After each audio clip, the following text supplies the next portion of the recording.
Shane Van Gisbergen just embarrassed the entire NASCAR Cup Series field at Watkins Glen. And the wild part is, his own team didn't even think they had a fast car coming into the weekend. On Sunday, May 10th, Shane Van Gisbergen, or SVG as fans call him, won the Go Bowling at the Glen. This was his 7th career Cup Series win, and every single one of those wins has come on a road course or street course. He also won at Watkins Glen last year too, so this makes it back-to-back.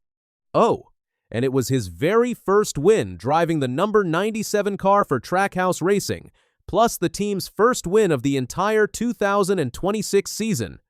Coming into this race weekend, things were not looking great for SVG or Trackhouse. The whole team had only managed 4 top 10 finishes in the first 11 races.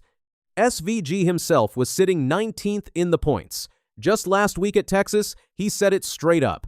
"We can't magically go have amazing cars next week," he told reporters.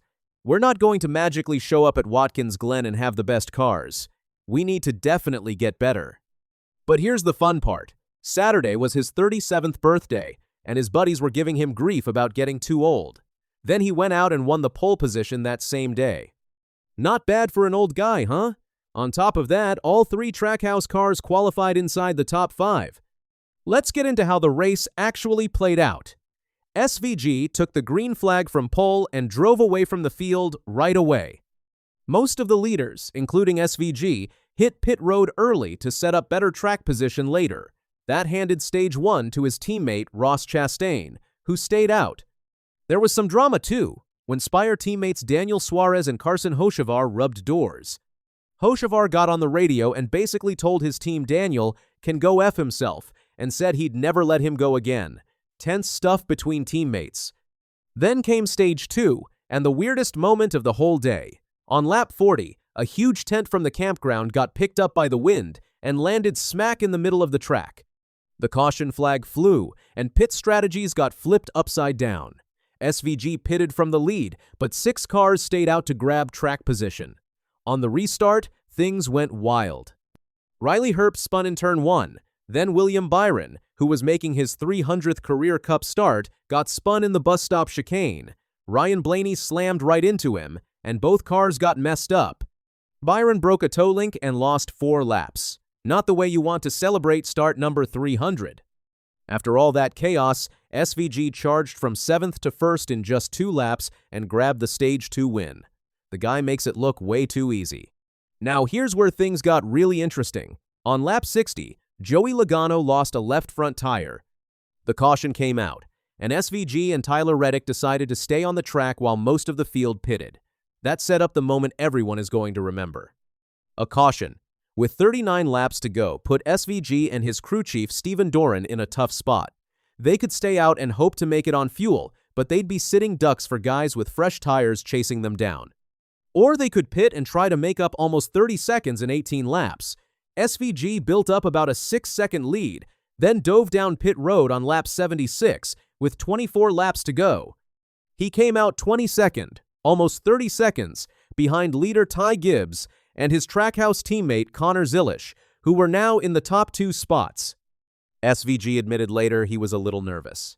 "I think it was 27 seconds and 20 laps, so I was a bit worried," he said.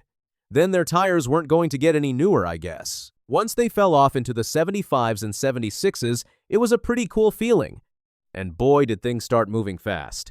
SVG was chopping off more than 2 seconds every single lap. Gibbs and Zilisch were stuck saving fuel, and their tires were falling apart. On lap 92, Zilisch had a flat right front tire and dropped out of contention. He ended up finishing 20th, which was heartbreaking since he was about to score his first top 5. The next lap, SVG blew right past Ty Gibbs and took the lead with 8 laps to go. From there, he just drove away. By the time he crossed the finish line, he was 7.288 seconds ahead of Michael McDowell.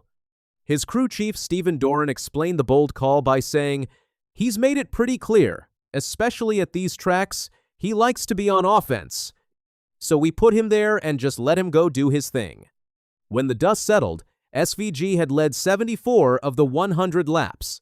McDowell came home 2nd, Ty Gibbs 3rd, Chase Briscoe 4th, and Tyler Reddick 5th. Reddick now has a 129-point lead in the championship over Denny Hamlin, who finished 16th. Joey Logano had a really rough day. The three-time champion finished dead last in 38th, 15 laps down. In victory lane, SVG punted a rugby ball into the stands, like he always does. Then he grabbed the microphone and could barely find the words. "Unbelievable to win with 97, he said. Thank you to Trackhouse. We weren't very good in practice, and then qualifying was amazing. Good tweaks, and then today. So what a race car." He gave huge credit to Doran's call, saying, "Then Stephen made great calls. I wasn't sure how it was going to work." Then to run them down, very, very special to do 2 in a row. SVG even said this might have been one of his best drives ever, which is saying a lot for a 3-time Australian Supercars champion. "I felt like this is one of the best races I've driven," he said. "Not many mistakes, a pretty cool feeling. My mates were all giving me shit yesterday about how I'm getting too old for my birthday. I don't feel old." Runner-up Michael McDowell was honest about facing SVG out there. "It felt like he was just pacing himself off me, and he'd take back off," McDowell admitted. He went on to say, "I don't feel like he's unbeatable, but he is really hard to beat because he executes so well and manages his tires so well." Then the big quotes started rolling in. Kevin Harvick, who was one of SVG's earliest friends when he came to America, didn't hold back. "He's turned Cup racing upside down on these road courses," Harvick said. "You can see all the data and everything that he does, but you can't duplicate it. He's just one of the world's best road racers." And that's the end of the story. Trackhouse boss Justin Marks went even further, saying SVG is at a level that I don't think this sport has ever seen before on these road courses. But the quote that really got everyone talking came from veteran Fox commentator Mike Joy. "I'm a huge Dan Gurney fan," Joy said, "but I can see Shane Van Gisbergen is not only the best road racer now, he might just be the best of all time in NASCAR." That's a huge statement. So where does SVG actually stand in the history books? He now has 7 Cup road course wins, tying him with Chase Elliott for the most among active drivers. The all-time leaders are Jeff Gordon with 9 and Tony Stewart with 8. With Sonoma and the new San Diego Naval Base street race still on the schedule this year, SVG could very well catch both of them. He has also won 6 of the last 7 road or street course races in the Cup Series, going all the way back to Mexico City last June. He's already the winningest foreign-born driver in Cup history. And get this, all 7 of his career Cup wins have come in just 62 starts. This win bumped SVG up to 16th in the points, which makes him the very last driver to qualify for the playoffs as things stand right now. He's only 6 points ahead of Chase Briscoe, so he'll need to keep this momentum going. The Cup Series heads to Dover next week for the All-Star race, but Watkins Glen showed once again that when it comes to road courses, Shane Van Gisbergen is in a class of his own.